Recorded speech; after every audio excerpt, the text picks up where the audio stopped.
Hey, it's Akhtar Khan from Reaching Excellence. In this video, I'm going to give you 7 tips on how to have the best morning routine so you can increase your productivity, get some insane results, and just overcome the stress and overwhelm of being an entrepreneur. So stay tuned.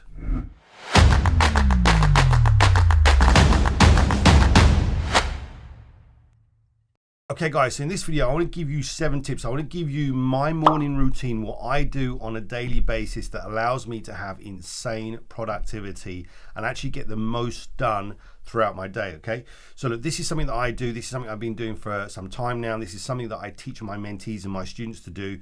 And it's not always easy, but actually if you follow what I'm going to share with you in this video and you put these things into practice, I can guarantee this, your productivity and your results are going to improve significantly. And also it's going to help you to reduce a lot of the stress and the overwhelm that we can have as entrepreneurs. You know, entrepreneurship is not an easy thing to do. So the very first thing is this, okay? I get up at 5 a.m. Now there's a kind of, I think there's like a mixed view around this. Some people say don't get up at 5 a.m. I say do, and here's why, okay? The reason I like to get up at 5 a.m. is because this is when I am at my most productive. This is when I have the most amount of wind in my sails. So I work best, and research says that most people are highly functioning first thing in the morning. So I get up at 5 a.m., okay? And I want to talk you through what my routine is, okay? So I get up at 5 a.m. It's not always easy to get out of bed at 5 a.m., especially when it's cold and, like, you know, you've got wintry mornings and stuff. The duvet and being warm and snug in bed can be a little bit difficult to get out, but you need to get out of bed at 5 a.m., okay? I get out of bed at 5 a.m. The very first thing that I do is I put on a big smile. Now, this might sound cheesy. Why do I do that? Because when you smile, what it does is it hacks your physiology, okay? So you smiling, okay, try and be sad when you smile, okay? When you smile, it just kind of gives you those good feelings. So it's a way of hacking your physiology. It's a way of hacking your emotional state using your physiology, should I say. Tony Robbins teaches this in a lot of his trainings and stuff. If you change your body or you move your body, it changes your mood, okay? So big smile, okay? The next thing is breathing, okay? So you need to get yourself oxygenated. So either do things like go for a walk. If you can, go to the gym. Obviously, gyms are closed at the minute, but I like to go to the gym. I used to like to go to the gym and do some HIIT, okay? So what is that? High intensity interval training, just so I can get my heart pumping and I could get the blood flowing, okay? There's a couple of reasons that you want to do this, okay? And again, I'm not going to go into the depth of the science behind this, but the first thing is you start to get your kind of blood circulating around your body, okay? It's going to get you pumped, and it's going to give you a lot of mental clarity, okay? It's going to kind of help your body to detox. And again, if you detox and if your body is in on optimal place, your mind is going to be in optimal place, okay?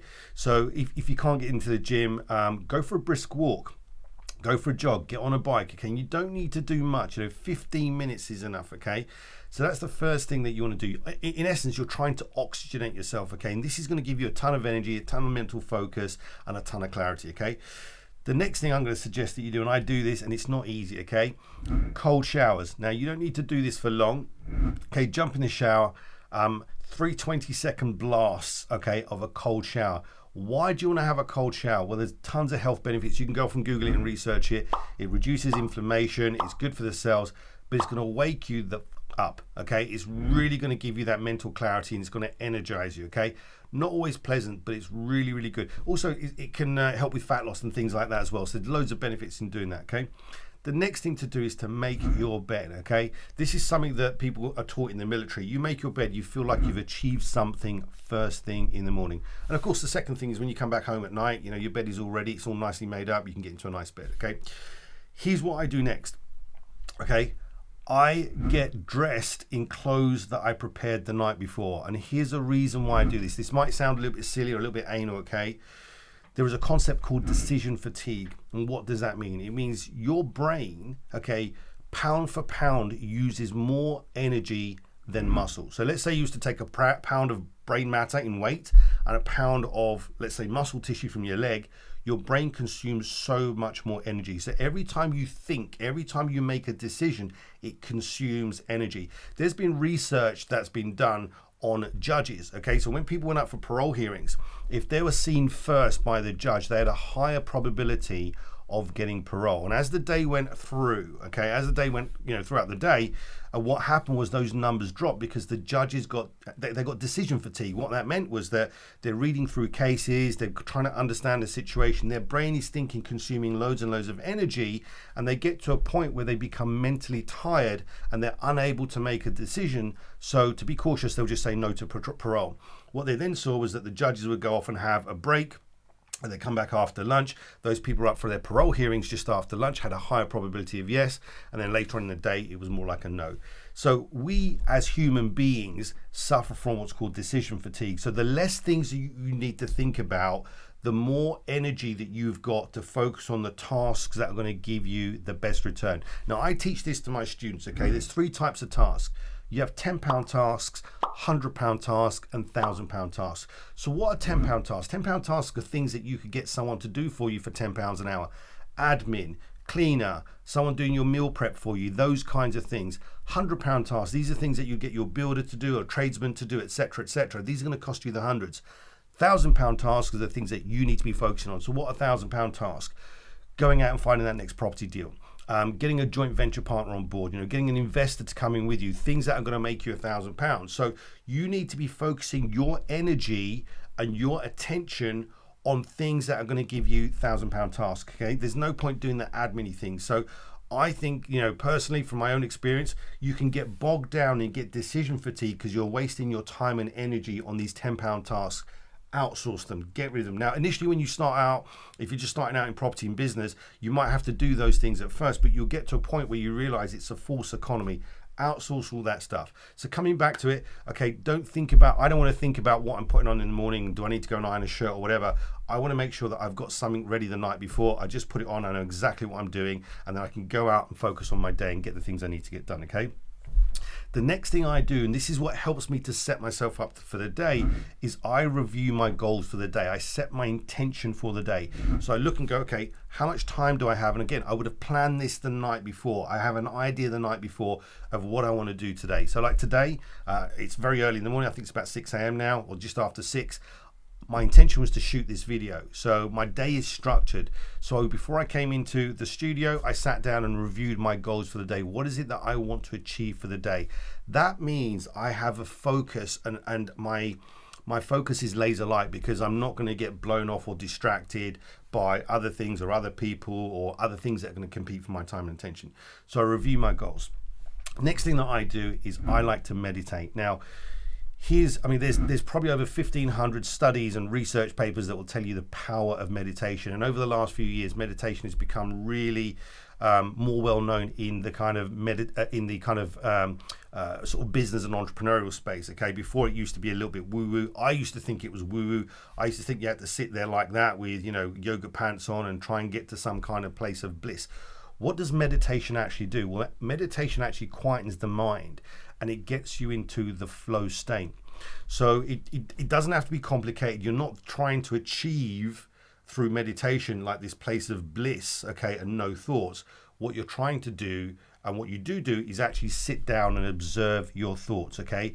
If you can observe your thoughts, you're not going to get distracted. So the way I want you to think about this, imagine being at the side of the road, okay? And you're seeing a load of cars going by, okay? And each one of those cars represents a thought. So imagine you're there and you're kind of thinking about, well, what am I going to have for dinner today? And then, that's a thought that comes past. If you get into that car, you're going to start thinking about, well, what should I have for dinner? Should I get this? Should I get a takeaway? Should I go to the store? Before you know it, you've gone down this path. So the purpose of meditation is to get us really focused on ignoring the things that we don't need to pay attention to, and just focusing on the things that we need to do, okay? You can also use visualization in meditation. So sometimes when I meditate, it's just about me getting into that really calm, peaceful, focused flow state, and also making sure that all the distractions are out of the way, okay? Sometimes it's about visualizing what I want to do today. So I had a kind of meditation this morning, and I was visualizing and thinking about what I wanted to do in terms of the videos. Once I've shot the videos, what I'm going to do for the rest of my day. So meditation is really simple. Now look, there's a couple of places that you can go for very quick, easy meditation. There's an app called Headspace you can download. It's free for the first 10 meditations. And they're very short, quick, simple meditations. They're all guided meditations. They're 10 minutes at a time. So you don't need a lot of time. 10 minutes, 15 minutes is great. If you want to take meditation to another level, the one I'd recommend is Ziva. meditation. Ziva meditation is designed for busy entrepreneurs. It's about meditation, mindfulness, and manifestation. It's all going to help you, and it's also going to help you to get out of stress and overwhelm. Okay, so that's what I do. And then once I've done that, and it doesn't take me that long to do that stuff, normally within an hour, and then I'm set up. So by 6 a.m. in the morning, I'm set up. Okay, here's the next thing that you want to do, and this is what I do. I spend the next 4 hours doing my highest value, most creative work. Okay, so what do I mean by that? I do things where I need to create something, okay? Because research shows the first 4 hours of your day, you are going to be your most creative. This is where you've got the most brain capacity. So I'll do things like shoot videos, strategize, build out complex sales funnels, maybe, do something creative, because this is where I have the most amount of brain power. So I dedicate those first 4 hours of the day. By midday, really by midday, okay, I don't do anything. It's time blocked out in my diary. My PA doesn't contact me. My team know not to contact me. That time, you cannot get hold of me before 12 noon, because I'm doing something with laser-like focus. I don't want disruptions. I don't want distractions. I don't want people contacting me. I want to be able to focus 100% on the task that I'm doing, okay? The next thing that I do is put the phone in another room, okay? Switch your phone off and put it in another room, because it's a distraction, okay? If your phone goes off, you're going to then go, hang on a second, I'm going to go off and check my phone, and, the social media message, someone's text me, Instagram posters pop up. Before you know it, those things are going to take you into what I call a black hole. Why is it a black hole? Well, you know what it's like. You go on YouTube or something and you watch one video, and before you know it, like 2 hours later, you've gone off in a completely different direction. You're like, how on earth have I got here? I call it a YouTube trance, but really it's like a black hole. Social media, text messages, all that stuff, your phone can take you off in a different direction. Before you know it, you've lost a load of time and you've lost a load of creative energy, okay? And the final thing that I would suggest doing, and this is what I do, is I use focused music. So things like Brain FM, or my favorite is Focus at Will. So what is Focus at Will? Focus at Will is high performance music. It has something called binaural beats that are designed to increase your productivity and your mental state. So it puts you into an altered state of consciousness. The statistics are you can kind of increase your productivity from anything to 200 to 400%. Works a treat, okay? So that's my morning routine. That is what I do on a daily basis. And normally by the time I've got to midday, I've smashed out everything that I need to do that is a high value task, okay? And that means the rest of the day, the rest of the afternoon, I can go on chill, kind of like chill pace, chill speed, and I can get things done that I need to do. So at that point, I might answer, messages, emails, talk to my team, etc. But I always focus on those high value tasks. So that is what I have done for many years. This has all been backed by research. There's a lot of high performance coaches. In fact, I was taught this system by a very high performance coach that deals with, CEOs, people who run multi-million pound companies. This is what he taught me, and this is what I do, and this is also what I teach my students. So I hope you found this video useful. Let me know how you get on. Let me know what your normal morning routine is like, okay? And if you put some of this stuff into practice, let me know how you get on. Put your comments in the comment section below. Let me know how you got on. And also, please like and subscribe, okay? We've got new videos like this coming out each week, and we'll be sharing more and more content. If there's anything in this video that I've said that you want to know more about, pop a question in the comments, and I'll shoot another video. Okay, guys, go put this stuff into practice. Go keep doing your work, keep leveling up and reaching excellence, and I'll see you in the next video. Take care. Bye for now.